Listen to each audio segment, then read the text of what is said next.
지난 시간에 질문이 하나 있었는데 봅시다.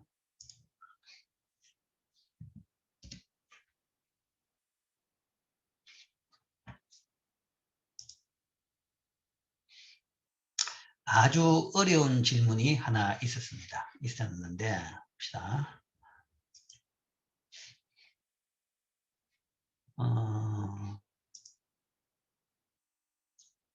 자, 지금 그 질문한 학생이 지금 이 수업 시간에 없는데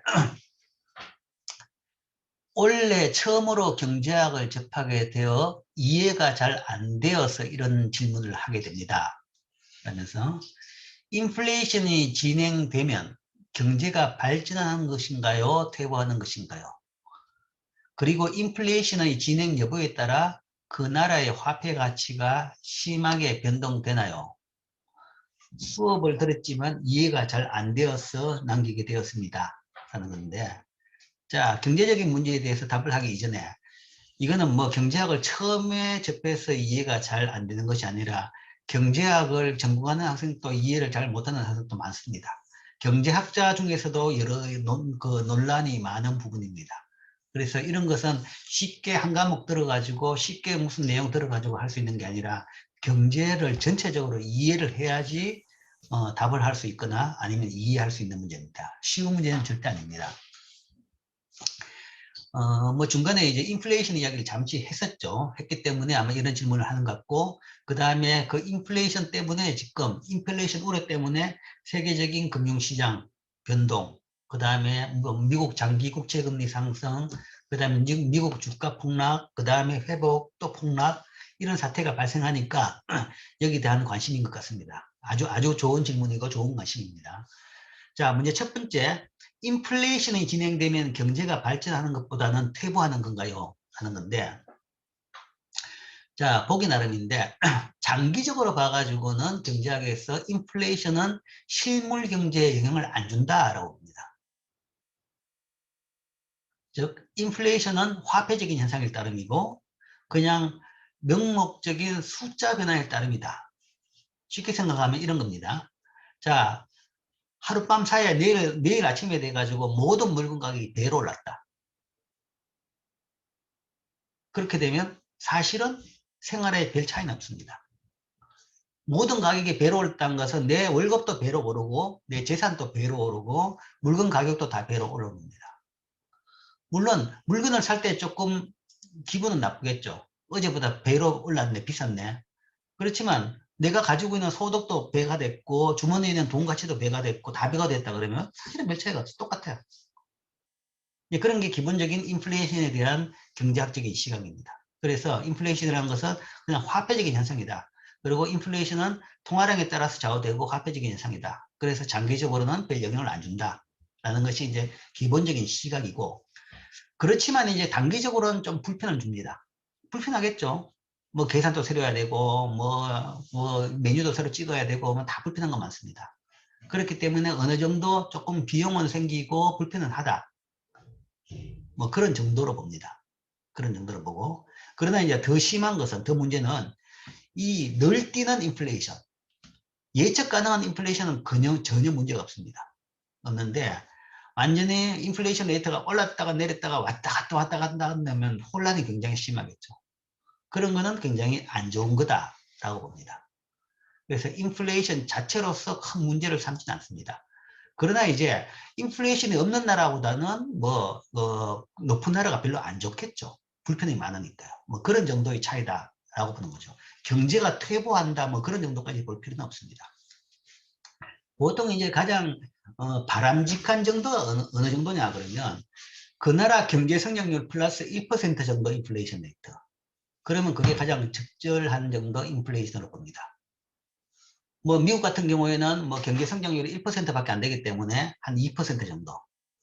우리나라는 뭐 한 3% 되기 때문에 뭐 지금 한 2%도 잘 안 되지만 3%라 그러면 인플레이션 레이트가 매년 4% 정도가 적당하다. 뭐 이렇게 봅니다. 그러니까 어느 정도 디플레이션은 오히려 안 좋다고 봐요. 물가가 떨어지는 것은 소비자 입장에서는 좋아 보일지 몰라도 국가 경제에서는, 거시 경제에서는 굉장히 안 좋은 현상입니다. 경제가 완전히 망할 수 있는 그런 나쁜 잘못된 방향이죠. 그러니까 오히려 반대입니다. 디플레이션은 경제가 퇴보하는 방향이지만 인플레이션은 별로 나쁜 건 아닙니다. 크게 나쁜 건 아니다. 그런데 인플레이션의 진행 여부에 따라서 그 나라 화폐 가치가 심하게 변동하나요? 그거는 뭐 변동이 아니라 1대1로 직접적으로 되는 겁니다. 물가가 배로 오르면 화폐 가치는 딱 절반으로 떨어집니다. 뭐 쉽게 이야기하면 10,000원짜리가 살 수 있는 것이 옛날에 2개 샀는데 가격이 2배 오르면 그 물건 한 장 가지고 하나밖에 못 사는 거죠. 우리가 화폐 가치는 이 절대적인 양으로 따집니다.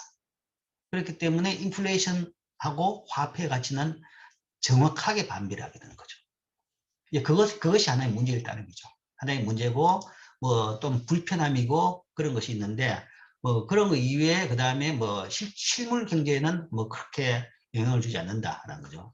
그러나, 직접적으로 또 영향이 가는 것은, 이것도 실물이 아니라 명목이라서 그렇지만, 이자율에는 직접적으로 영향을 줍니다. 일반적으로 경제 이론은, 이자율은 인플레이션, 뭐, 어떤 값에다가 인플레이션 레이트를 더하는 겁니다. 그래서 인플레이션 레이트가 10%가 됐다. 그러면 모든 이자율은 10% 이상입니다. 1% 이자율이 인플레이션 레이트가 갑자기 10% 되면 거기다가 10을 더해야 돼요. 이자율이 11%가 됩니다. 모든 금리는 다 오르는 거죠.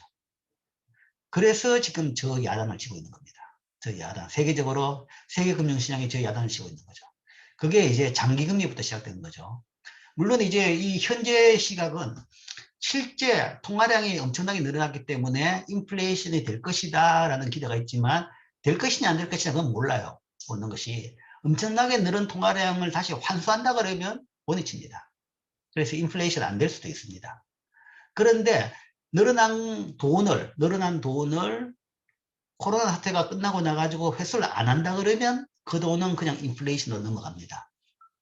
그렇게 되면 모든 이자율이 엄청나게 높죠. 그러면 돈 빌린 사람들은 그때부터 부도가 나기 시작하고 뭐 등등 여러 가지 문제가 생기는 거죠. 물건 가격은 별 문제가 없어요. 그런데 이제 그런 데서 문제가 생기는 거죠. 그리고 먼저 그거는 이제 온갖 아주 복잡하게 여러 경제 부분에 영향을 줍니다. 그래서 이걸 쉽게 하나로 가가지고 뭐 이렇다, 뭐 경제에 좋다, 나쁘다 그렇게 판단하지는 못합니다. 뭐 그걸 이제 좀 알라 그러면 그런 정도로 조금 이해하고 논하려 그러면 이제 경제학을 좀 전공을 해야 됩니다. 그래서 실제 이제 뭐 어느 정도 뭐 어떤 일의 사회적인 이슈에 대해 가지고 사회적인 이슈도 뭔가 하면 경제적인 부분이 제일 큰 것을 차지하고 있습니다.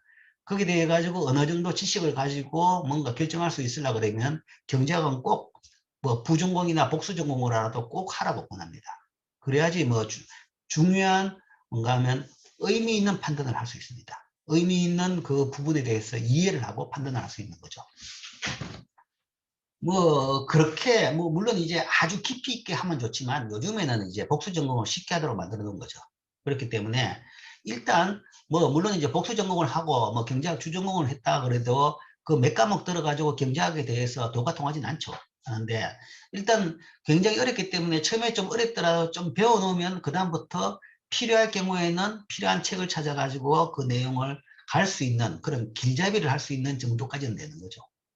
그런 차원에서 이제 경제학 같은 경우는 꼭 한번 배워보기를 여러분들한테 권합니다.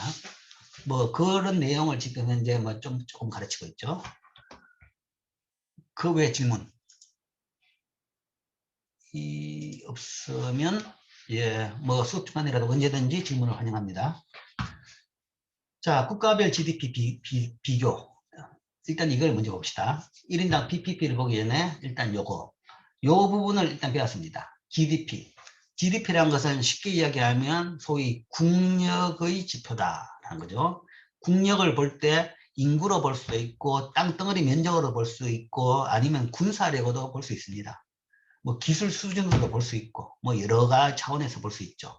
그렇지만 현재 세계적으로 그리고 실제적으로 가장 많이 판단 기준으로 삼는 것이 경제력입니다. 어떤 나라가 센 나라냐 강한 나라냐 경제력이 센 나라다라는 거죠. 그럼 그 경제력은 뭘로 볼 수 있느냐? 물론 그것도 여러 가지 지표로 볼 수 있는데 그중에 가장 크게 먼저 보는 것이 GDP다라는 이야기죠. 그래서 GDP는 어떻게 나오는지 지난 시간에 설명했죠. 그래서 그 GDP로 봐가지고 나라별 액수를 봅시다. 순서를 딱 매겨보니까 1등 미국, 2등 중국, 3등 일본, 4등 독일, 5등 영국, 6등 프랑스, 7등 인도, 8등 이탈리, 9등 브라질, 10등 한국 이렇게 나왔습니다. 데이터는 2018년 데이터입니다. 지금부터 그러니까 3년 전쯤이죠. 이게 이제 왜냐하면 이 경제 데이터는 굉장히 늦게 나옵니다. GDP 데이터는 뭐 설명바와 마찬가지로 모든 나라의 모든 것을 다 계산해야 됩니다. 흐름을 다 계산해야 되는 거죠. 가격과 양을 다 계산해 가지고 다 집계를 하기 때문에 보통 우리나라도 확정치가 나온 것은 끝나고 나서 1년 반 뒤입니다. 그래서 예를 들어 2018년 데이터 같은 경우는 2019년, 2020년 하반기에 나옵니다. 2020년 하반기에. 그 18년 데이터가 나왔고 2019년 데이터는 올해 아직까지 하반기가 안 됐기 때문에 아직 안 나왔습니다. 우리나라가 그래도 데이터가 굉장히 빨리 나온 나라인데 그렇기 때문에 현재 지금 확정치, 물론 잠정치를 보긴 하지만 확정치로 제일 지금 그 가용할 수 있는 해가 2018년입니다. 근데 그것도 요 일부 나라는 확정치가 아니라 잠정치를 썼습니다. 그렇게 비교해가지고 봐서 순서가 이렇게 됐다는 거죠. 그래서 어쨌든 1등, 2등이 미국하고 중국이다. 그래서 우리가 소위 G2라는 이야기를 하죠. G2라는. 그러니까 세계를 끌어가는 두 나라. 티격태격 시끄럽긴 하지만, 어쨌든 제일 큰 소리가 많은 나라가 두 나라가 왜 그 두 나라 드냐라는 거 보니까 결국은 경제력이 압도적으로 제일 크더라라는 이야기죠. 그래서 소위 이 G2. 결국은 경제력에 따라 가지고 국력이 좌우되구나라는 것을 알 수가 있는 거죠. 그 다음에 일본, 독일, 예를 들어 가지고 옛날에 이야기하는 미국, 일본, 독일, 영국, 프랑스, 그 다음에 5개죠. 이태리 6개, 그 다음 캐나다 7개. 이래 가지고 우리가 G7이라고 합니다. G7. 현재도 G7이라는 용어가 있죠. 이 G7이라는 용어는 소위 그때도 그러니까 이 용어가 만들어진 것은 한 20, 30년 전입니다. 20, 30년 전에 그때 세계 경제 등수로 1등에서 7등입니다. 소련을 빼고, 소련은 체제가 다르니까 빼고 나가지고 1등에서 7등까지 모여가지고 전 세계적인 이슈를 의논한 국가들 간의 모임이 G7. 그때도 역시 경제력이었다는 거죠. 그리고 이제 그 경제력이라는 것이 지금은 또 큰 차이는 없죠. 큰 차이는 없는데 이제 그 사이에 이 존재하지도 않던 중국이 나타나가지고 여기까지 올라갔습니다. 사실은 그때는 중국은 여기 체제도 틀렸고 이 액수도 만감 저 밑에 있습니다. 그 다음에 그 사이에 여기 끼어든 게 이제 인도 같은 경우도 굉장히 못 살다가 최근에 경제 발전이 빨라지면서 이 수준까지 올라갔습니다. 그렇고 그 다음에 이제 브라질도 이제 그런 셈이고 그러니까 우리나라도 그렇고 그러니까 이 두 나라 이런 나라 같은 경우에는 최근에 한 20년 10년 20년 전만 하더라도 이 내에 못 들었죠. 그러니까 세계적인 예를 들어 가지고 G2, G7이라는 그런 용어는 대부분 경제력에서 나왔구나라는 걸 알 수 있죠. 물론 이제 다른 부분도 국방력이랄까 아니면 다른 부분도 경제력하고 비슷한지도 모르겠지만 어쨌든 경제력이 국가의 힘을 보는 제일 큰 지표였다라는 것을 알 수가 있을 겁니다. 자, 그리고 10등이다 그러면 굉장히 높은 순서입니다. 10등이라는 숫자에 별로 크게 집착할 수 있는 건 아닙니다. 왜냐하면 변동이 심해요, 매년. 그렇기 때문에 왔다 갔다 할 수 있어요. 아마 지금 코로나 사태 때문에 작년에는 세계적으로 경제가 굉장히 나빴어요. 많은 나라들이 이제 큰 마이너스 성장을 했습니다. 우리나라는 상대적으로 덜 마이너스 성장을 했죠. 그렇기 때문에 아마 2020년은 아마 우리나라가 10등보다 더 올라갔을 겁니다. 근데 아직 데이터가 안 나와서 알 수는 없지만 그러더라도 이 숫자를 본다 그러면 이게 총총하게 비슷하게 같이 있습니다. 9, 10, 11, 12 여기까지 스페인, 호주까지도 거의 비슷하게 같이 있습니다. 그래서 언제든지 이 등수는 뒤바뀝니다. 뒤바뀌고 그 다음에 이 숫자라는 것이 10억 US 달러, 미국 달러로 나타냈습니다. 미국 달러로 나타났기 때문에 특히 환율에 민감합니다. 환율 변화에 따라 등수가 그냥 확 오르고 확 떨어지고 합니다. 그런 부분이 있기 때문에 뭐 이 등수에 큰 의미를 둘 필요는 없습니다. 그러나 과거에 비해 가지고 이제 뭐 차이가 많아졌다는 것은 확실히 알 수 있죠. 우리나라가 2010년, 8년 전에 이때 비해서 8년 전 데이터에 비해 가지고는 2010년에 1144라 그러면 이거 어디쯤 갈 것이냐? 2밋 지죠. 그러니까 14위 정도가 되는 겁니다. 14위가 되죠. 거기에서 뭐 이까지 올랐다. 뭐 그게 환율 요인인지 뭔지 모르지만 어쨌든 우리나라가 뭐 다른 나라에 비해 가지고는 조금 더 빠른 속도로 성장을 하고 있다라는 것은 분명한 사실입니다. 그리고 뭐 이 정도 뭐 10등이든 뭐 14등이든 아니면 8등이든 이 정도라 그러면 굉장히 현재 전 세계적으로 나라가 200개 정도가 있습니다. 200개 정도의 나라에서 굉장히 그래도 중요한 위치가 되어버렸다라는 거죠. 중요한 위치가 됐다는 것은 이렇게 내 힘 세니까 뭔가 내 힘을 과시하겠다는 것이 아니라 그만큼 이제 국제사회에 대해 가지고 책임도 져야 될 그런 위치에 있습니다. 그에 상응해가지고 이제 옛날에 비해가지고는 우리나라도 이제 저개발국에 대한 원조도 많이 늘리고 있고 그런 식으로 국제사회에 대해서 책임을 좀 많이 지고는 있습니다. 어쨌든 현재 굉장히 높은 수준, 우리나라 그 덩치도 꽤 커졌다라는 걸 알 수 있죠. 그 다음에 여기서 이제 하나 보여줄 것은 이런 걸 한번 보죠. 재미를 한번 보죠. 2010년에 보면 중국이 2등이고 여전히 일본이 3등입니다. 그러나 이 격차는 별로 없죠. 2009년에는 일본이 2등이었습니다. 2009년에는 일본이 2등이고 중국이 3등이었습니다. 최근에 바뀌었습니다. 그러니까 일본이 거의 세계 경제에서 한 30년 이상을 G2 역할을 했습니다. 미국 다음으로 큰 GDP가 큰 나라 역할을 거의 한 30년 이상 했던 거죠. 하다가 최근에 들어가지고 최근 10년 내에 중국에 밀려가지고 3등으로 밀려내렸습니다.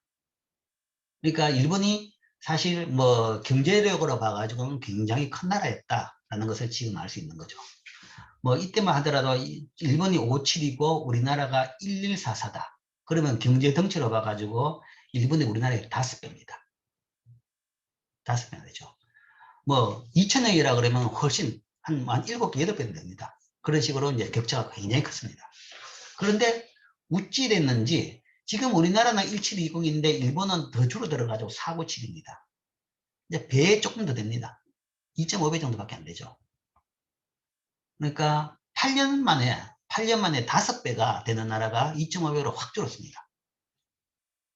그러니까 우리나라가 빠른 속도로 성장했는지 일본이 아니면 퇴보했는지 이제 뭐 두 개가 같이 작동했는 거죠. 작동했기 때문에 그렇습니다. 근데 경제가 퇴보는 잘 안 합니다. 물론 코로나 사태 때는 모든 나라가 퇴보했지만 그건 특수한 경우고 대부분 선진국에서 뭔가 마이너스 성장은 잘 없습니다. 뭐 못해도 그냥 영정도겠죠. 근데 이제 8년 동안에 이게 숫자가 줄었다. 그럼 이게 왜냐? 제일 큰 요인은 환율입니다. 환율 때문에 이렇게 된 거죠. 일본 내 성장률은 마이너스가 아닙니다. 근데 이제 환율 때문에 이제 이런 게 발생했죠. 자, 그래서 이런 지표, 미국 달러로 나타낸, 그러니까 세계 비교를 위해 가지고는 보통 한 나라 통화로 다 계산해 가지고 비교를 합니다. 그런 경우에 미국 외국 통화로 나타낸 어떤 값을 비교할 때는 환율 변화에 따라 가지고 매년 변동이 굉장히 심하다. 그래서 그런 요인을 감안해 가지고 숫자를 평가해야 됩니다. 그런 요인을 빼고 단순히 평가하면 이제 성급하게 뭐 엉뚱한 결론을 내릴 수가 있습니다. 자, 어쨌든 상전벽해다. 일본이 이렇게 떵떵거리는 일본이 지금 이만큼 뭐 중국하고는 엄청나게 차이 나죠. 그죠? 중국은 엄청나게 커졌고 엄청나게 빠르게 커졌고 반면에 일본은 거의 줄어들었고. 자, 뭐 일본이 크게 잘못했느냐 보면 경제를 크게 뭐 망가뜨리고 그런 건 없죠. 그게 이제 더 무서운 게 그냥 뭐랄까 그냥 뭐 큰 뭐 이상한 사변이 나고 뭐 큰 뭐 사건이 나고 그런 건 아닌데 계속적으로 뭐 잘 안 나가고 있죠. 그러니까 발전을 잘 못하고 있는 겁니다. 그거는 일본뿐만 아니라 다른 나라도 마찬가지예요. 그러니까 선진국이 될수록 사실은 뒤에 성장률을 보겠지만 성장률은 둔화됩니다. 둔화되는데 깜빡하면 이래 된다는 얘기죠. 깜빡하면 이래 되는 겁니다. 경제는 진짜 잘 운영해야 됩니다. 잘 갈 수 있도록, 잘 돌아갈 수 있도록 경제 체제를 잘 관리하고 시스템을 잘 운영하고 엄격하게 운영을 해야지 경제는 그래도 남보다 안 뒤집니다. 뭐 남하고 비슷하게 정도는 갈 수 있죠. 한눈만 팔면 한순간에 뭔가 뒤로 쭉 빠집니다. 이게 이제 일본이 가장 대표적으로 보여주는 예죠. 이걸 반면교사 삼아가지고 우리도 경제에 대해 가지고는 절대 방심하면 안 됩니다. 한순간에 이렇게 될 수 있으니까요. 자, 이게 이제 덩치로 본 세계적인 순서입니다. 그래서 뭐 여전히 미국이 압도적으로 크더라라는 건데 이제 중국이 굉장히 빠른 속도로 크면서 이제 이렇게 오더라. 그래서 지금 현재 예측으로는 뭐 2030년 정도 되면 중국이 미국을 추월할 것이다. 이제 이런 예측까지도 나왔습니다. 이렇고 여전히 독일, 영국, 프랑스는 강대국이더라. 강대국을 유지하고 있습니다. 여전히 이 세 나라는 강대국이다. 그 다음에 최근에 빠르게 중국과 더불어서 빠르게 성장한 나라가 인도다. 인도가 있고 그 다음에 뭐 이태리는 이제 유럽에서의 이 세 나라에 비해 가지고는 좀 떨어진 나라죠. 그렇기 때문에 네, 금융위기가 나오고 뭐 이런 이야기가 나오긴 하죠. 유럽도 보면 우리가 이제 유럽에서도 이런 이야기 합니다. 남유럽과 소위 그냥 유럽 그런 이야기 합니다. 뭐 북이라는 용어는 안 쓰는데 유럽 내에서 남유럽 그러면 소위 좀 농업이 많고 조금 떨어지는 지역으로 안주합니다. 그러니까 남유럽이 어떤 나라냐 그러면 이태리, 그 다음 스페인, 포르투갈, 그리스 이런 나라들. 그러니까 프랑스를 따진다면 프랑스는 남에서 북까지 다 끼고 있죠. 위치로 봐가지고는. 근데 이제 상대적으로 독일, 네덜란드, 영국, 프랑스는 선진국이고 그 다음에 세계적으로 산업이 제일 강한 나라는 독일하고 네덜란드입니다. 뭐 독일이 강하고 기술이 강하다는 것은 다 알고 있죠. 독일과 플러스 독일에 더해 가지고 네덜란드도 엄청나게 기술이 강합니다. 세계적인 기술 보유국가죠. 농업에서도 가장 기술이 좋고 정근대적 농업이 아니라 가장 근대적인 자동화된 농업을 순도로 이끌어가는 나라고 세계적으로 농업이 다 네덜란드에서 배웁니다. 우리나라도 현재. 그 다음에 신농업 기술을 그 다음에 기술에 있어도 최근에 뭐 그 삼성전자가 굉장한 뭐 투자를 한다 그러는데 엄청나게 투자를 하는데 투자 액수 중에 거의 절반 정도가 네덜란드에서 기계 사는 돈입니다. 1년에 20조 투자한다 그러면 10조는 네덜란드에 갖다가 바치는 겁니다. 네덜란드에서 뭔가 하면 그 누광으로 새기는 그런 기계가 있는데 기계 한 대가 1,500조 원, 1,500억 원입니다. 1,500억 원. 기계 한 대가 1,500억 원이고 그 기계는 뭔가 하면 다들 돈 들고 가가지고 제발 주십시오가 사정해가지고 기업 받아야 되는 겁니다. 그래도 잘 못 받아요. 세계적으로 그 기계를 가지고 있는 나라는 회사는 뭐 대만 회사하고 삼성전자 두 개밖에 없죠. 원래부터 이제 하이닉스도 그 기계를 드리겠다고 하는데 그런 비싼 최첨단 기계를 만드는 그런 회사죠. 유럽 사람들끼리 이제 저번에 유럽 금융위기가 나서 이제 여기가 유럽 금융위기가 나니까 금융위기가 나면 뭐 IMF에서 많이 뭐 도와주는데 유럽 금융위기에 대해서 IMF는 코 묻은 돈 손대지 마라고 해가지고 절대 안 도와준다고 나왔습니다. 왜냐하면 부자 클럽인 유럽에서 금융위기가 났는데 왜 이 IMF 돈이란 것은 후진국에서 탈라면 그걸 도와주기 위해 가지고 적립된 돈입니다. 그렇기 때문에 유럽들한테 너희들한테는 못 빌려준다는 이야기죠. 그래서 유럽 금융위기는 너희들끼리 알아서 해결해라 라고 한 거죠.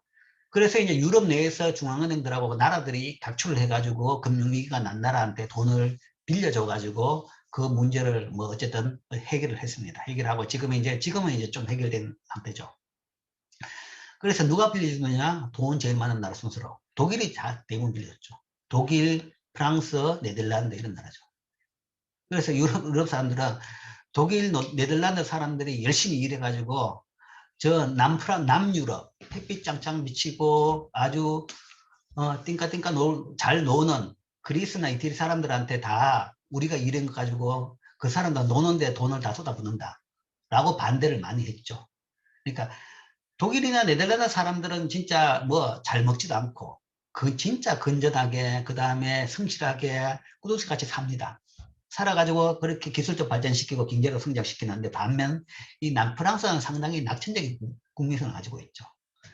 그리고 이제 국가들 보고 뭘 많이 해달라 요구도 많이 하고 그래가지고 복지 수준만 높였다가 이제 그 사달이 난 겁니다. 사달이 나고 나니까 이제 그걸 이제 독일이나 그런 나라들이 돈을 빌려고 하니까 그 나라 국민들이 그런 식으로 이제 불평을 많이 하긴 했죠. 하긴 했는데 어쨌든 뭐 같이 살아야 되니까 빌려주긴 좋습니다. 그런 식으로 이제 세계 경제, 선진국 내에서도 유럽도 다 부자는 아니란 이야기죠. 유럽도 다 부자는 아니고 유럽도 다 선진국은 아니다. 물론 이제 후진국 수준은 아니지만 나름대로 유럽 내에서도 이런 이제 격차는 있습니다. 그리고 유럽 내에서 독일이나 네덜란드 같은 나라는 굉장히 강한 나라입니다. 산업이 강하고 기술이 강하고 경제가 강한 나라죠. 네덜란드가 이제 뭐 덩치는 좀 적죠. 적기 때문에 뭐 여기 GDP로 봐가지고는 이 17위 정도로 돼 있는데 1인당 GDP도 높고 자 그래서 1인당 GDP를 보죠. 이거는 덩치고 덩치가 크다고 해가지고 국민들이 잘 사는 건 아닙니다. 덩치가 어떻게 하면 클 수 있느냐? 국민 숫자가 많으면 클 수 있죠. 그러나 이제 잘 사냐 못 사냐는 1인당 국민소득입니다. 그래서 1인당 GDP를 통해 가지고 빈부를 알 수가 있습니다. 빈부를 본다 그러면 GDP 1등이 미국이라고 해가지고 미국이 제일 잘 사는 것도 아닙니다. 미국이 6만 2천 불이 나오는데 쭉 보면 밑으로 내려가 보면 8만 불짜리 나라도 있죠. 스위스. 스위스는 국민소득은 1인당 국민소득은 미국보다 높습니다. 그 다음에 또 이 뒤에 가면 이 뒷페이지 보면 창고를 하나 집어놨습니다. 룩셈부르크 11만 5천입니다. 미국보다 배 정도 잘 산다. 1인당 국민소득은 배입니다. 그래서 GDP하고 1인당 국민소득은 또 다르죠. 1인당 나오면. 그러니까 미국이 제일 잘 사는 거 아니고 여기 보면 뭐 6만 미국보다 크다라 많죠. 노르웨이 8만 불, 아일랜드 7만 8천 불, 그렇죠? 뭐 싱가포르도 거의 미국 비슷, 덴마크도 거의 6만 불, 그렇죠? 그러니까 큰 나라가 꽤 많습니다. 꽤 많은데 어쨌든 미국이 6만 2천 불. 그 다음에 중국이 G2지만 결국은 1인당 국민소득은 미국의 뭐 한 6분의 1도 안 되는 뭐 일단 이게 땅이 넓고 국민들이 많았기 때문에 GDP는 높은데 아직은 선진국으로 분류는 안 되고 있죠. 안 되고 있는 상태입니다. 그러나 이제 증가 속도는 굉장히 빠릅니다. 1인당 국민소득도 8년 내에 더블 이상으로 늘어났습니다. 그러면 이제 빠른 속도로 늘어나고 있는데 근데 이제 우리나라도 진통을 많이 겪었지만 자 개도국에서 선진국으로 넘어가는 것은 쉽지는 않습니다. 저게 이제 저개발국에서 이제 빠른 속도로 성장을 하는데 어느 정도 되면 저 성장 속도가 확 늘어집니다. 늘어지면서 진짜 질적으로 선진국으로 가느냐 못 가느냐 그거는 큰 고비가 있습니다. 그거는 이제 어떻게 될지는 잘 봐야 되겠죠. 그 다음에 일본은 4만 불, 독일, 영국, 프랑스 다 4만 불대 잘 살고 있죠. 인도는 최근 빠른 속도로 성장했지만 국민소득은 굉장히 낮죠. 2,000불대. 그러니까 이거는 이제 인구가 많아가지고 빠른 속도로 성장하는데 아직 이제 갈 길이 멀다 정도로 볼 수 있습니다. 이태리, 브라질, 한국은 33,000불 됩니다. 자, 이거는 지금 이제 이탈리아나 뭐 아니면 뭐 이 정도. 그러니까 아직 이런 전통적인 선진국에서는 보다는 떨어지지만 이제는 뭐 크게 안 떨어지는 수준입니다. 많이 따라갔다 정도로 볼 수 있습니다. 그러니까 뭐 여기에 비해서는 좀 떨어지지만 이탈리아하고는 별 차이 없다. 뭐 작년 거는 잘하면 뭐 이탈리아를 우리가 뭐 추월하니 많이 그러고 있는데 뭐 그거 뭐 한 해 한 해 그게 뭐 큰 의미가 없지만 어쨌든 비슷한 급입니다. 1인당 국민소득이 우리나라보다 캐나다가 훨씬 더 높죠. 더 잘 살고 뭐 스페인 그다음 호주는 훨씬 더 잘 살고 그렇죠. 네덜란드 뭐 그렇죠. 그다음에 스위스 뭐 이렇습니다. 즉 1인당 국민소득으로 봐가지고 우리나라는 뭐 이제 이 GDP하고는 또 다르죠. 그냥 단순히 순수로 짝매기 보면 1인당 국민소득으로 봐서 우리나라는 한 32 정도 30에서 35위 사이를 지금 왔다 갔다 하고 있습니다. 전 세계 200개 국가에서 총량으로 봐가지고는 12위권이지만 12에서 15위 1인당 국민소득으로는 30에서 35위 그 정도에서 왔다 갔다 합니다. 자 그런데 스위스가 미국에 비해서 이렇게 잘 사냐? 뭐 이 이야기는 요걸 하고 하겠습니다. 그 다음 나온 것이 1인당 PPP GDP를 냈습니다. 자, 이걸 왜 설명을 했느냐라고 하면 요즘에는 1인당 신문을 봐도 1인당 GDP보다는 1인당 PPP GDP를 가지고 빈부를 이야기합니다. 그러니까 그 혹시나 그냥 지나간 사람 잘 몰랐지만 상세하게 글을 읽어본 사람들은 이런 걸 봤을 겁니다. 1인당 PPP GDP라는 용어가 신문에 종종 등장합니다. 왜 그러냐 그러면 이게 1인당 GDP보다 빈부를 더 잘 평가하는 지표이기 때문에 이걸 사용합니다. 자, 왜 그러냐? 거기에 대해 가지고 우리가 1절을 다시 돌아갑시다. 1절에서 마지막 부분에 거기에 대한 용어입니다. 설명입니다. 자, 1인당 GDP보다 GDP가 이제 빈부를 비교하는데 조금 약점이 있습니다. 그 약점을 소위 보완한 것이 1인당 PPP GDP입니다. 근데 PPP라는 것이 왜 들어갔느냐? PPP가 어떤 의미냐? PPP는 사실은 환율 이론입니다. 환율 이론. 구매력 평가설이라고 하는 환율 이론, 환율 결정 이론입니다. 구매력 평가설이라고 해서 환율은 양국 간의 물건 가격을 동일하게 만드는 수준에서 결정된다. 라는 이론입니다. 이론인데, 뭐, 이 이론은 나중에 환율 부분에서 한번 다시 보겠지만, 뭐, 그거 한번 읽어보고, 나중에 환율에 대해서 다시 한번 보고, 이게 뭐, 여기서는 지금 이제 이 이론에 대해 중요한 것보다는, 결국은 이 이론 자체가 구매력에 따라가지고 환율이 결정된다. 라는 얘기죠. 그래서 1인당 국민소득을 구매력으로 다시 평가해보자. 왜냐하면 그냥 1인당 GDP는 그게 구매력을 제대로 반영을 못합니다. 못하는 이유가 나라별로 물건 가격이 다르기 때문에 그렇습니다. 자, 미국이 6만 달러고 인도가 2천 달러다. 그러면 인도에 비해 가지고 미국 사람들이 30배나 잘 살고 있다. 부자다라는 이야기죠. 그 이야기는 상대적으로 인도 사람은 미국 사람들에 비해 가지고 30분의 1밖에 못 먹고 사느냐. 근데 가보면 그건 아닙니다. 왜냐하면 예를 들어 가지고 주식 가격을 이야기한다 그러면 쌀 가격이나 밀가루 가격을 이야기한다 그러면 인도에서 그 가격은 미국에 비해 가지고 10분의 1밖에 안 됩니다. 그러니까 동일한 가격이라 그러면 30분의 1인데 만약에 쌀 가격이 10분의 1이라 그러면 사실은 뭐 액수로 봐가지고 30분의 1밖에 안 되지만 가격이 10분의 1이 되기 때문에 양으로 봐가지고 3분의 1밖에 차이가 안 나는 겁니다. 이제 국가 간의 물건 가격이 다르다 그러면 사실은 그 다른 물건 가격으로 얘가 1인당 GDP를 비교하면 실제 구매력, 살 수 있는 물건 양으로 따져본다 그러면 그거는 합당한 비교가 안 되는 거죠. 그것이 실제적으로 1인당 GDP의 제일 큰 약점입니다. 국가 간의 가격 또는 물가의 차이 때문에 발생하는 격차. 일반적으로 개도국일수록 물건 가격은 쌉니다. 뭐 흔히 우리가 가성비 좋다 그러죠. 동남아 여행 가면 다 진짜 싸다. 다들 뭔가 이것도 싸고 이것도 얼마나 싸고 다들 뭐 좋아하죠. 그죠? 여기는 천국이다 그러죠. 그러니까 일반적으로 소위 그 1인당 국민소득이 낮은 나라일수록 모든 물건 가격이 쌉니다. 싼데 왜 싸냐 그러면 제일 큰 요인은 이겁니다. 1인당 국민소득이 낮기 때문에 쌉니다. 1인당 국민소득이 낮다는 이야기는 인건비가 낮은 거죠. 뭐 다른 땅값이나 다른 요인도 있지만 제일 보편적으로 가장 많이 차지하는 인건비가 낮기 때문에 모든 물건 가격이 싼 거죠. 그리고 이제 그게 두드러진 것이 특히 노동이 많이 들어가는 물건일수록 그게 두드러집니다. 전자제품, TV 가격이라 그러면 전 세계 어디 가도 별 차이 없어요. 노동이 별로 안 들어가니까요. 그러나 예를 들어서 이발, 미용, 아니면 자동차 고치는 거 그런 거는 비용차가 엄청납니다. 엄청나죠. 후진국으로 갈수록 거의 뭐 우리 돈으로 보면 공짜가 가깝고 선진국으로 갈수록 엄청 비싸집니다. 그런 차이가 있는 거죠. 그렇기 때문에 돈으로 봐가지고 구매력. 그러니까 결국은 사람들은 뭐 필요한 물건을 사고 필요한 서비스를 구입해가지고 살죠. 그 삶의 지표를 보려고 그러면 서로 다 물건 가격이 다를 때는 비교할 수가 없는 겁니다. 그 차이 때문에 오차가 많이 발생한다.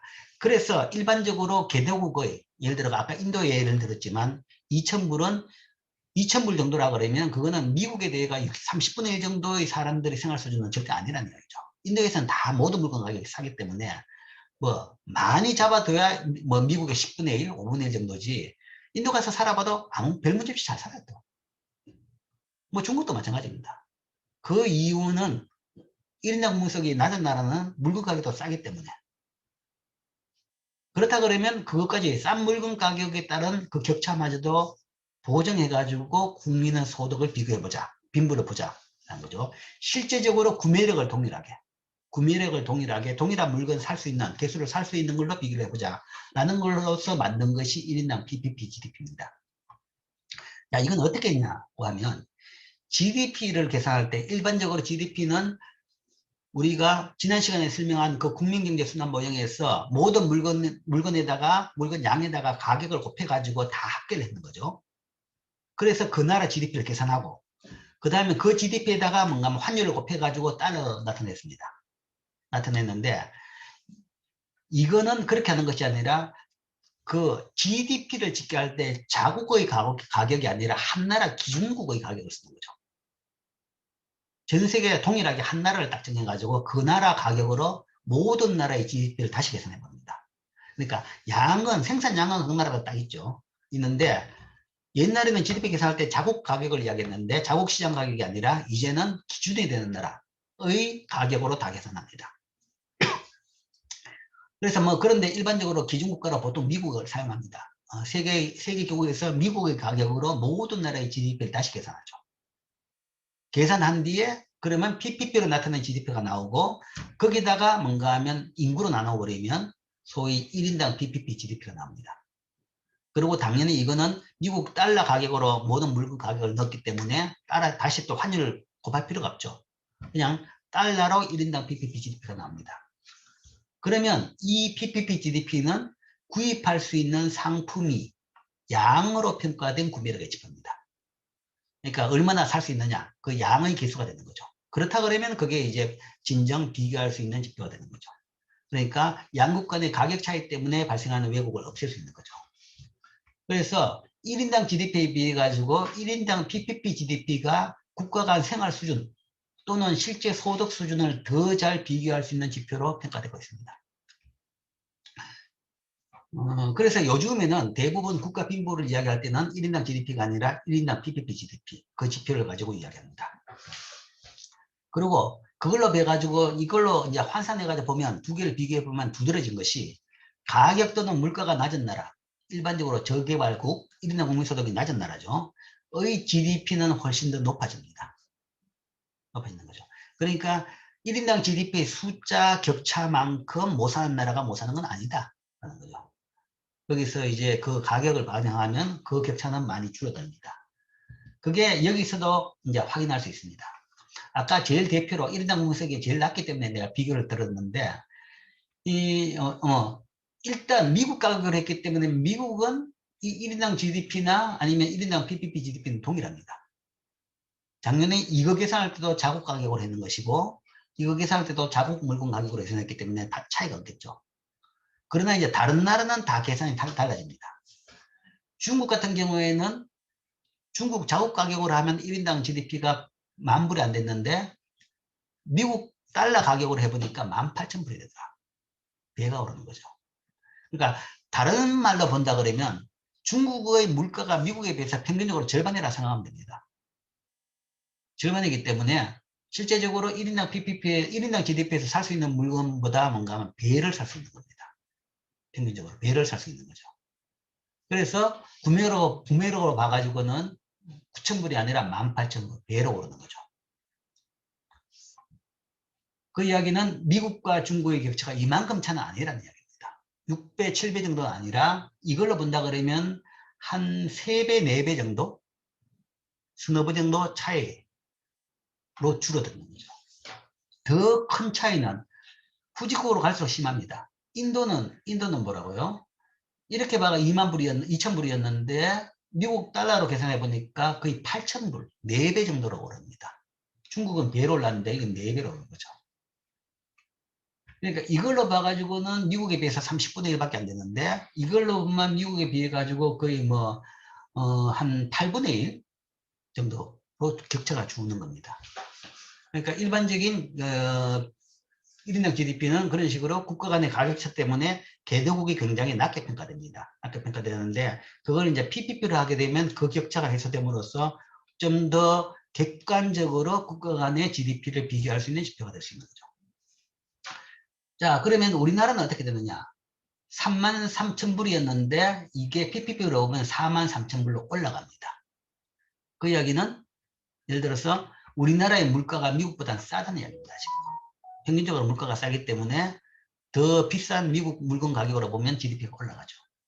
그렇게 되면 따져보면 이 격차가 거의 절반 정도였는데 이제는 그게 아니라 많이 줄죠. 격차가 많이 줄어들 수 있습니다. 이런 식으로 뭐 이런 나라, 물가 높은 나라는 이제 뭐 나라별로 차이가 있습니다. 그러니까 이렇게 해서 나면 이렇게 늘어나는 나라도 있지만 뭐 후진국일수록 많이 늘어나고 그러나 안 늘어나는 나라도 있어요. 제일 대표적으로 볼까요? 자, 제일 대표적으로 이겁니다. 국민소득이 이 페이지에서 제일 높은 게 스위스였죠. 스위스였는데 1인당 PPP로 해보니까 1인당 PPP GDP가 이거 1인당 GDP보다 더 낮아집니다. 65,000불. 그러면 미국하고 별 차이 없죠. 이걸로 봐가지고는 미국보다 한 20%는 더 잘 산다 라고 생각했는데 PPP로 보니까 미국하고 별 차이 없습니다. 자, 이 이야기는 뭐냐? 1인당 국민소득으로 봐가 스위스는 높지만 왜 그래 높냐 그러면 스위스는 물가가 제일 비쌉니다. 세계적으로 물가가 제일 비싼 도시가 쥐리히라 그럽니다. 쥐리히에서.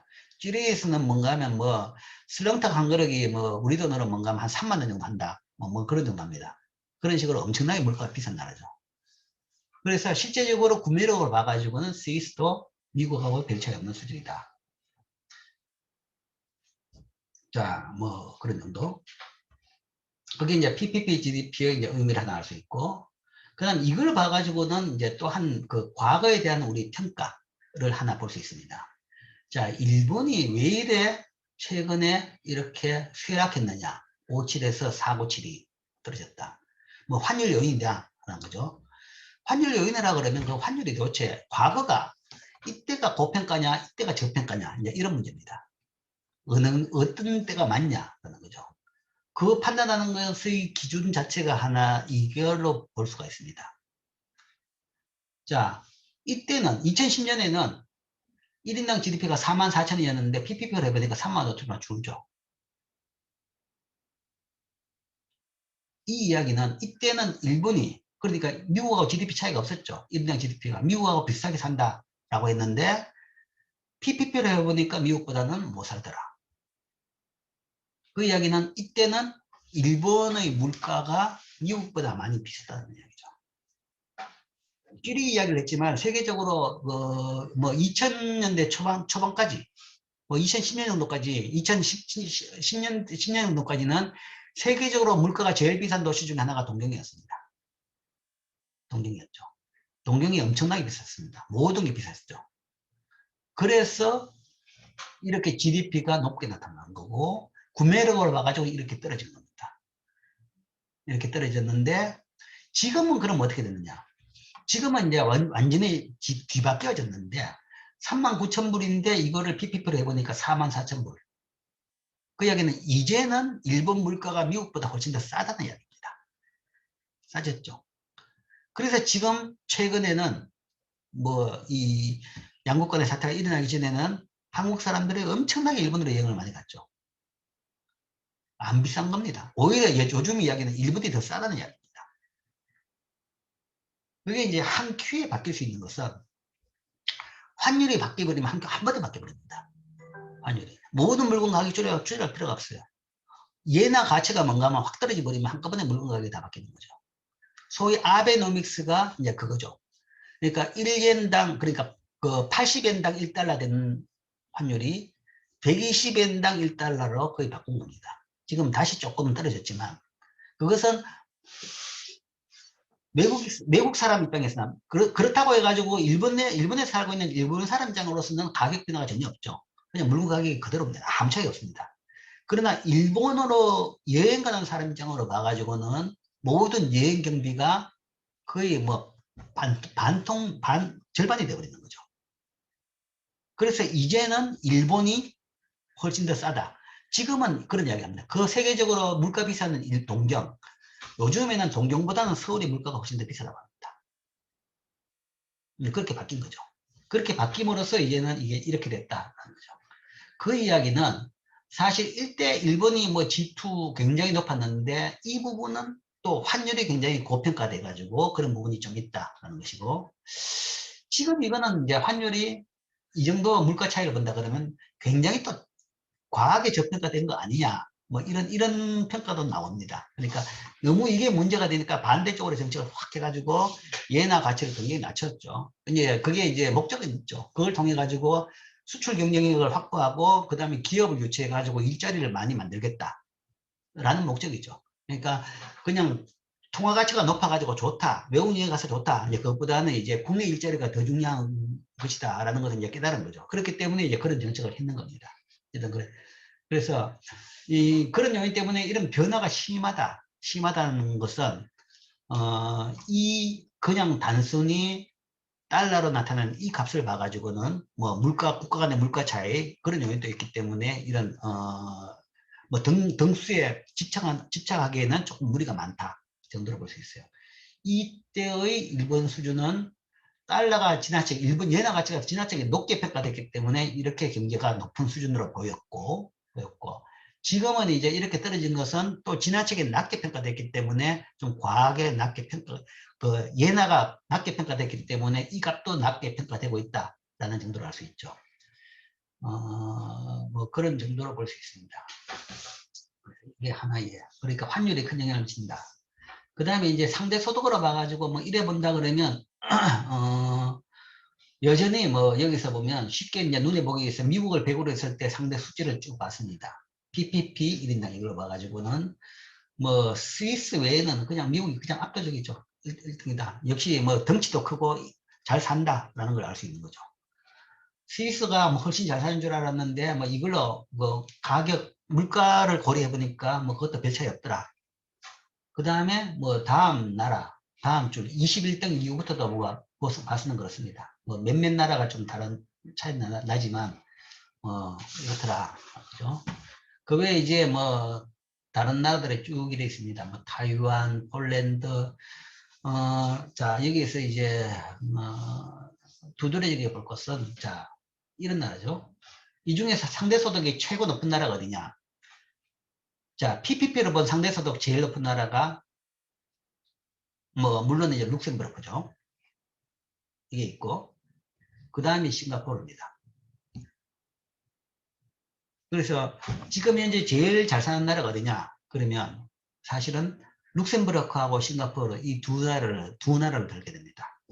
물론 여기에 조금 이제 예외적인 점이 있는데 산유국을 집어넣으면 매해마다 뭐 조금 변동이 있습니다. 어떤 산유국이 갑자기 높아지기도 하고 낮아지기도 하는데 산유국 같은 경우는 워낙 특수성이 있기 때문에 그리고 실제 뭔가 빈부 구조가 굉장히 열악하기 때문에 진짜 그 왕실만 잘 살고 또 국민들을 사는 건 좀 다르기 때문에 보통 그런 순서에서 산유국은 빼고 많이 이야기합니다. 산유국 빼고 나더라도 1등하고 2등은 룩셈부르크하고 싱가포르다 그런 이야기죠. 자, 그럼 이제 두드러진 나라가 이런 나라입니다. 그 다음에 3등이 아일랜드, 그 다음에 뭐 노르웨이 이런 나라죠. 자, 여기 대해 가지고 이제 좀 뭐 여담으로 좀 이야기해 보면 룩셈부르크가 왜 저리 잘 사냐에 대해 가지고는 현실은 아닙니다. 예, 가공의 숫자라고 볼 수 있죠. 룩셈부르크가 그렇게 혹시나 룩셈부르크 여행을 가본 학생들이 있는지 모르겠지만 룩셈부르크는 독일하고 프랑스 사이에 있는 조그만 도시국가입니다. 조그만 도시국가인데 실제 뭐 그러니까 옛날 성이 하나 있고 그 다음에 거의 관광으로 먹고 사는 조그만 나라입니다. 조그만 나라고 그렇게 잘 사는 나라도 아닙니다. 근데 이제 숫자로 봐가지고 왜 저래 잘 살게 나타나느냐 그러면 대표적인 조세 회피국입니다. 그러니까 부자들이 낮은 세금을 찾아가지고 도망치는 나라다 하는 거죠. 국적을 그쪽으로 옮기는 거죠. 옮기면 그 나라 국민이 돼가지고 세금을 적게 내고 사는 거죠. 룩셈부르크가 제일 이제 그런 조세 회피국으로 경제를 발전시킨 나라들이 여러 나라가 있습니다. 제일 대표 선수는 첫 번째 선수는 스위스입니다. 스위스. 그 다음에 룩셈부르크, 그 다음에 여기는 아일랜드, 뭐 저런 나라도 마찬가지입니다. 그 다음에 싱가포르도 그 비슷한 전략을 많이 썼고, 그 다음에 이제 뭐 존재가 잘 없는 조그만 도시국가들 몇 개 들어있죠. 근데 그런 나라들이 대부분 조세회복이죠. 그래서 낮은 세금 제도를 유지해가지고 외국원을 끌어들여가지고, 근데 끌어들인다는 것이 외국인이 실제 그 나라에 가가 살지는 않습니다. 그냥 이름만 그 나라에 올려놓는 거죠. 국적하고 이름만 올려놓기 때문에 세금을 적게 내고 산다. 특히 룩셈부르크가 그럴 수 있는 것은 위치가 프랑스하고 독일 사이에 있기 때문에 그래요. 프랑스는 이제 사회주의 정권들이 많이 들어서죠. 그러면 이제 대표적으로 복지를 많이 내세우고 세금을 많이 올린 대표적인 국가였습니다. 그래서 프랑스에서 사회주의 정권이 들어서고 세금이 올라가면 많은 프랑스 기업가, 부자들이 그냥 국적을 옆에 룩셈부르크로 옮겨버리죠. 옮겨버리고 사는 건 프랑스에 여전히 삽니다. 그래가지고 세금을 적게 내는 거죠. 그러다 보니까 그 사람이 뭔가 하면 룩셈부르크 소속이 되어버리니까 룩셈부르크 1인당 GDP는 저렇게 높아지는 저런 현상이 발생합니다. 그래서 뭐 룩셈부르크에는 뭐 금융산업이 발전했다 뭐 그런 이야기도 하긴 합니다. 물론 나라 덩치에 비해 가지고 금융산업이 조금 발전했습니다. 근데 왜 발전했냐 그러면 그런 조세회복과 그 다음에 부자들이 와서 그래도 집을 가지고 있는 사람들도 있습니다. 사무실을 많이 가지고 있죠. 그런 사람들한테 이제 금융 서비스를 하면서 자산 이 운영, 관리 그런 수요가 많기 때문에 상대적으로 그 국가 규모에 비해 가지고는 금융 부분이 좀 발전했는 부분이 있습니다. 실제적으로 그 나라가 경제력이 세고 기술이 있고 그건 아닙니다. 아니고 그런 이제 뭐 조금 정책으로 이렇게 된 거죠. 근데 이제 그런 정책을 한 나라가 스위스는 이제 제일 대표적으로 세계적으로 소위 익명성을 보장하는 나라였죠. 그래서 그 은행에 예금은 누가 예금했는지 어떤 나라 세무당국이라든지 아니면 검찰에서 와서 욕을 하더라도 이름을 절대 안 밝혔죠. 그래서 세계 범죄 자금이 다 모이는 것이 세계 독재자들의 돈과 범죄 자금이 모이는 것이 스위스 은행이었습니다. 그래서 그게 스위스 금융을 발전시키고 스위스가 부자가 된 하나의 채널이었습니다. 채널이었는데 최근에는 이제 워낙 전 세계에서 비난이 팽배하니까 이제 그걸 감당을 못 해가지고 이제는 최근 한 10년 내에 스위스가 비밀주의를 이제 포기를 했습니다. 포기를 해가 이제는 영장을 내면 나라별로 뭔가 하면 그 나라 누가 예금이 얼마 있다 그걸 지금 다 밝힙니다. 어쨌든 스위스가 저렇게 가게 된 것도 이제 그런 전략이 많이 통했다. 그 다음에 최근에 이제 아일랜드 같은 경우에도 지금 이게 국민세가 높죠. 아일랜드도 그런 나라입니다. 아일랜드도 이렇게 높은 이유가 소위 이제 법인세를 낮춰가지고 미국의 세계적인 기업들의 유럽 지사를 많이 유치했습니다. 법인세란 것은 기업들이 운영해가지고 매년 이익이 있으면 세금을 내죠. 근데 그 세율을 파격적으로 낮춘 거죠. 그러면 런던이나 파리나 아니면 뭐 저기 독일이나 뭐 그런 데 있어야 될 지사들이 옮기는 거죠. 그쪽에다 안 하고 다 세금 낮은 데로 가는 겁니다. 기업들은 세금 적으면 당연히 선호하는 거죠. 그런 기업들을 유치해가지고 돈을 벌었던 거죠. 그래서 1인당 국민세율이 높게 나타납니다. 그런 기업들이 본사가 들어오면서 대신에 이제 사람들이 많이 들어오니까 부동산 경기는 또 좋았죠. 그래서 부동산 거품이 끼고 그러다가 가지고 금융위기까지 이제 겪은 겁니다. 이제 그런 식의 전략을 통해 가지고 성장한 나라들이 좀 더 있습니다. 있어가지고 그런 나라들이 이렇게 1인당 국민소득이 높게 나타나요. 나타나는데 요즘은 이제 거기에 대해 가지고 굉장히 세계적으로 좀 비난의 여론이 높죠. 이거는 제로섬 게임입니다. 그 나라에 세금 내야 될 기업이 세금 낮다고 딴 데로 가버리는 거죠. 그러면 그 나라는 거둘 수 있는 세금이 없어져 죽는 겁니다. 결국은 처음에 조그만 나라가 그렇게 하는 거야 그냥 봐주죠. 봐주는데 이게 우리에 큰 영향을 미칠 정도가 됐다 그러면 다들 이제 못 참는 거죠. 그런 것들이 나오는 것이 이제 구글세 논쟁, 구글세. 그러니까 이제는 기업이라는 것이 한 나라에 공장이 있어가지고 거기서 고용하고 세금 내고 그게 아니고 뭐 눈에도 보이지 않는 인터넷을 통해 가지고 사업을 하면서 돈을 막 버는데 우리나라에서 돈 버는데 세금은 안 낸다. 이런 부분까지 가는 겁니다. 구체적으로 조세 회피도 있고 그 다음에 상품 자체가 서비스 자체가 국적에 따라 가지고 좌우 안 될 수도 있는 부분도 있고 그렇기 때문에 이제는 돈 번 데서 세금을 제대로 내라 라는 그런 이제 요구가 많아집니다. 많아지기 때문에 옛날에 비해 가지고는 이제 이 경쟁력은 줄어듭니다. 그리고 이제 유럽 내에서도 비난이 많죠. 룩셈부르크 보고. 그래서 세금을 이제 뭐 세율을 높여라. 그리고 이제 유럽은 이러지 말고 뭔가 우리 유럽 단일 세율을 하자. 나라별로 세금 가지고 경쟁 좀 하지 말자. 이거는 서로 재살 깎아먹기입니다. 제로섬 게임이죠.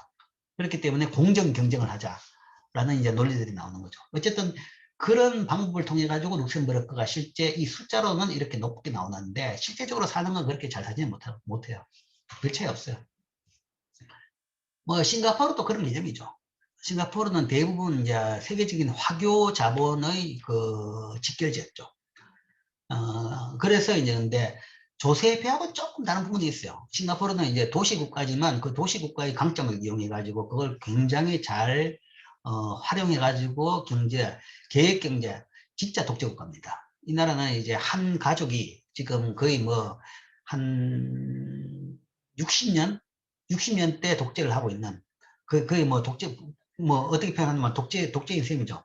가족 세습을 해가면서 지금 이제 나라를 운영하고 있는 나라인데 이렇게 경제를 세계적인 경제를 만들었기 때문에 상대적으로 그 독재에 대한 뭐 비난은 좀 적은 편입니다만은 어쨌든 그 규모도 적고 도시고 땅도 적고 규모도 적고 그렇지만 그 나라의 지형적인 위치라는 것이 소위 이 남태평양에서의 모든 배가 지나가는 그 중간에 있습니다.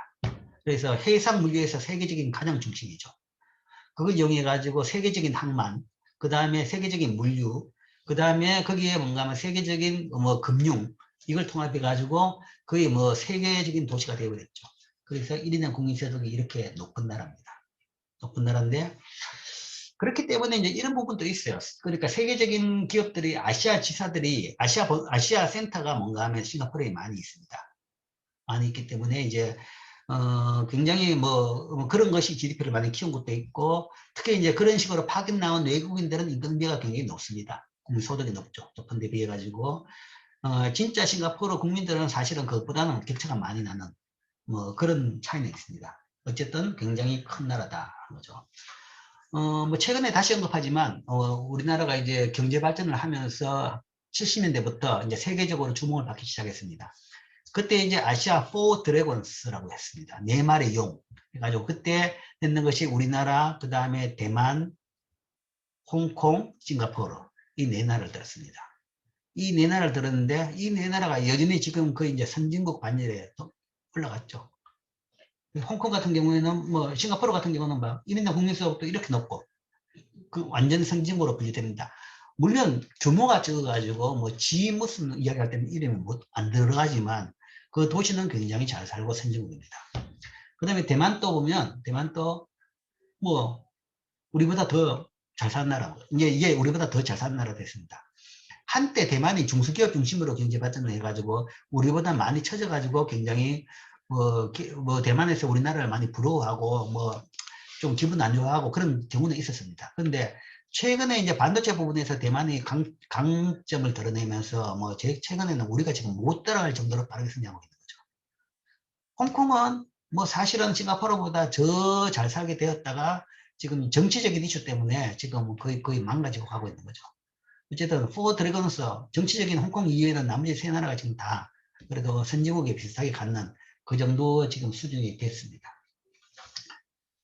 자, 이게 지금 현재 우리나라 위치고, 세계적으로 이제 뭐 좀 독특한 나라이고, 그 다음에 하나를 더 이야기하죠. 이 노르웨이. 이 나라가 굉장히 독특합니다. 이 노르웨이가 굉장히 잘 살죠. 잘 사는데, 그럼 노르웨이 그 나라 가보면 어떻게 잘 사냐 싶습니다. 굉장히 땅이 척박하고 험악합니다. 1년에 절반 이상이 그 빙하에 덮여 있고, 눈에 덮여 있고, 땅은 우리나라보다 몇 배 넓었는데 인구도 얼마 안 돼요. 인구도 한 500만 정도밖에 안 될 겁니다만. 500만, 1000만도 안 됩니다. 한 500만, 600만 정도밖에 안 됩니다. 근데 이제 노르웨이가 왜 이렇게 잘 사냐? 그러면, 물론 이제 이 노르웨이가 소위 그 바이킹의 후손이죠. 전통적인 바이킹의 후손 그러면 그 노르웨이, 덴마크 이제 그쪽이죠. 근데 노르웨이가 제일 대표라고 볼 수 있습니다. 그러니까 그 북해를 끼고 있습니다. 유럽 북쪽에 있는 바다, 그 북해. 스칸디나비아 반도 위에 있는 그 바다가 굉장히 험악해요. 험하고 험한 바다에서 이제 바이킹들이 배를 가지고 유럽을 뭐 노략질을 했는 셈이죠. 근데 이제 그 바이킹들이 영국이나 아니면 프랑스 쪽으로 많이 이제 정착을 했습니다. 많이 가고. 그 다음에 한때 또 그 후손들이 그 나라 농작물이 흉작이 되고 못 살 때 뭔가 미국으로 또 많이 가긴 갔는데, 여전히 이제 그 후손들의 메인이 지금 그 노르웨이입니다. 근데 이제 그렇기 때문에 노르웨이가 세계적으로 조선은 제일 강합니다. 조선은. 조선은 빌딩도, 그러니까 조선이라는 것이 배 만드는 거. 지금은 우리나라가 제일 강하게 됐지만 전통적으로 노르웨이가 제일 강했고, 그러나 이제 우리나라 뭐 인건비 같은 데서 우리나라에서 감당을 못하니까 지금 현재 짓는 것은 주로 우리나라에서 많이 짓지만 여전히 설계 같은 노하우 같은 경우에는 그 노르웨이가 압도적으로 높은 기술을 가지고 있습니다. 거기서 많은 우리가 돈을 주고 사오고, 그 다음에 우리나라 현대조선 같은 데 가보면 많은 노르웨이 사람들이 와가지고 외국에서 수주했던 배들에 대해 가지고 건설 단계에 대한 감독은 많은 노르웨이 사람들이 합니다. 그 정도로 조선이 강하고, 그 다음에 또 물류가 강합니다. 세계적인 해운이 중심이죠. 해운이. 머커부터 시작해가지고, 뭐, 어쨌든 잘 사고 큰 나라입니다. 해운이 강하고. 그런데 이제 그뿐만 아니라 이렇게 잘 사는 이유는, 제일 큰 이유는 그 유전이 있기 때문에 그래요. 세계적인 유전을 가진 나라입니다. 그 북해에 기름이 펑펑 나와요. 그게 이제 옛날 기술로는 감히 채굴을 못했는데, 영국이 먼저 시작은 먼저 했죠. 그래서 북해 바다를 뚫어가지고 바다 속 밑에 기름이 있는 것을 발견해가지고 거기서 유전을 채굴했는데, 알고 보니까 영국이 시작한 유전도 절반은 노르웨이 거더라. 그 다음에 노르웨이에서 뭔가 뚫어보니까 그쪽에 이제 기름이 마구 났습니다. 그래서 노르웨이는 세계적인 산유국입니다. 산유국인데 그 유전을 국가에서 다 소유하고 있습니다. 소유하고 있고, 그러면 유전에서 나오는 기름을 판 돈을 어떻게 할 것이냐 하는데, 노르웨이는 그 돈을 국가에서 안 쓰고 국민들이 사용 안 하고 그냥 저축을 하자고 합니다. 저축을. 그래서 그 돈 가지고 그 돈의 거의 3분의 2는 저축을 합니다. 그래서 국부펀드라는 걸 만들어 가지고 저축을 해서 그 펀드가 지금 현재 노르웨이 국부펀드가 세계적으로 제일 큰 손입니다. 큰 손. 우리나라 국민연금도 상당히 덩치는 크지만 그것보다 훨씬 큽니다. 세계 제일 큰 손. 큰 손이라는 것은 가지고 있는 펀드의 액수가 제일 큰 나라가 노르웨이 국부펀드고, 그래서 노르웨이 국부펀드의 투자 방향에 따라 가지고 세계 정시가 왔다 갔다 합니다. 기업들이 왔다 갔다 하고. 얼마 전에 이제 노르웨이 국부펀드가 이제는 씬 인더스트리에 투자 안 하겠다라는 선언을 했습니다. 그래서 씬 인더스트리가 어떤 거냐? 소위 담배, 마약 관련 산업. 제일 대표가 담배죠.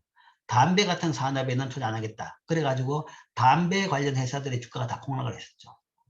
이런 식으로 뭔가 하면 큰 기금을 가지고 있습니다. 그러니까 이제 기름 팔아서 나온 돈의 3분의 2는 계속 후대를 위해서 저축한다 라는 나라고, 그 다음에 한 3분의 1 정도는, 4분의 1에서 3분의 1 정도는 이제 국가 R&D. 그러니까 땅은 워낙 넓은데, 계속 눈에 덮여 있고, 험악한 지형들입니다. 그래서 이제 도로를 뚫고 그런 R&D용으로 투자를 하고 있는 그런 나라입니다. 그래서 굉장히, 최근에 가보면, 노르웨이는 굉장히 최근에, 완전히 새로 만든 도시 같고 잘 산 나라 느낌이 많이 납니다. 그거는 이제 SOC 투자가 최근에 많아가지고 이제 그런 것이 있고, 그러나 이제 그런 차원에서, 뭐 상대적으로 굉장히 부자 나라다라고 볼 수 있죠. 국민들은 굉장히 여기도 뭔가 하면, 뭐 아까 말한 독일이나 노르웨이 비슷하게 굉장히, 건실한 사람들입니다. 그러니까 식당도 잘 없어요. 다들 집에서 밖에 먹고, 그 다음에 뭐 먹는 것도 별로 없고, 뭐 그런 나라인데도 불구하고, 뭐 1인당 국민성은 굉장히 높은 나라입니다. 조금 이제 국민성이 다르죠. 그게 바이킹의 국민성인지는 모르겠습니다만은. 자, 이런 것들이 이제 세계적으로, 뭐, 좀 눈에 띄는 나라들입니다. 눈에 띄는 나라들이고, 여러분들이 참고를 할 수 있겠죠. 자, 지금 이제 숫자를 봤습니다. 숫자를 봐가지고 그걸 다시 요약하면, 현재 이제 일단, 우리나라 한국 경제를 알기 위해서 세계 속의 한국 경제를 데이터로 이야기한 거죠. 그래서 먼저 위치로 본다 그러면, 우리나라 GDP, 덩치로 봐가지고는, 2010년에는 14위였습니다. 14위였는데, 2018년 데이터를 보니까 12위로 지금 올라와 있다. 그래서 세계 정도 한 10위, 10에서 15위 정도 사이에서 왔다 갔다 하는 정도다. 그 다음에 1인당으로 봐가지고는 뭐 그만큼 높진 않더라. 1인당으로 봐가지고는 30위권이다. 거죠. 30위권이고. 미국의 50%, 일본의 85%, 독일의 70%, 아니면 중국의 3.5배 정도 1인당 GDP더라. 근데 이제 이것보다는 더 빈부를 알 수 있는 지표가 1인당 PPP GDP죠. 이걸로 봐가지고 전 세계 지금 32위입니다. 뭐, 어쨌든 30위권이고, 그러면 미국이 한 70%가 거의 일본하고 비슷합니다. PPP로 봐서는. 1인당 국민소득으로 봐서는 차이가 나지만 PPP로 하면 별 차이가 없다. 하는 거죠. 그 다음에 독일의 83%, 중국이 한 2.4배. 그러니까 1인당 PPP GDP를 봐가지고는 거의 요즘에는 뭐 선진국에 상당히 근접했다. 특히 일본하고는 별 차이 없습니다. 뭐 독일이나 미국이나 가려고 그러면 조금은 있지만 아직 일본하고는 별 차이 없다. 그래서 요즘에 뭐 사람들이 일본에 여행해 보면 일본이 별로 잘 사는 것 같지 않은데 라는 그런 느낌을 가진 사람들이 많이 있습니다. 실제적으로 지금 그런 상태다라는 이야기죠. 그래서 이런 지표가 훨씬 더 국가 간 빈부를 잘 판단할 수 있는 지표입니다. 자, 그 다음에 이제 전 세계 데이터를 봤는데, 여기서 이제 하나 또 짚어넣으면 보면 있는 것이, 전 세계 나라가 200개라고 그랬죠. 200개인데, 그 중에서 상위 20개 나라의 GDP가 세계 GDP 80%를 차지합니다. 상위 20개 나라 GDP가 68조 달러인데, 세계 GDP 85조 달러의 80% 차지합니다. 나머지 180개 나라가 20%를 차지한 거죠. 그러니까 빈부에 대해 가지고는 우리가 많이 언급을 하죠. 빈부 격차가 심하다, 뭐 그 문제를 많이 제기하는데, 이거는 한 나라 내에서의 문제도 많지만 국가 간의 빈부 문제는 더 심합니다. 더 차이가 많이 나더라 하는 거죠. 그래서 국가 내의 빈부도 문제지만 국가 간의 빈부도 굉장히 이런 식으로 많이 격차가 많이 나고 있다. 그게 지금 현재 상태입니다.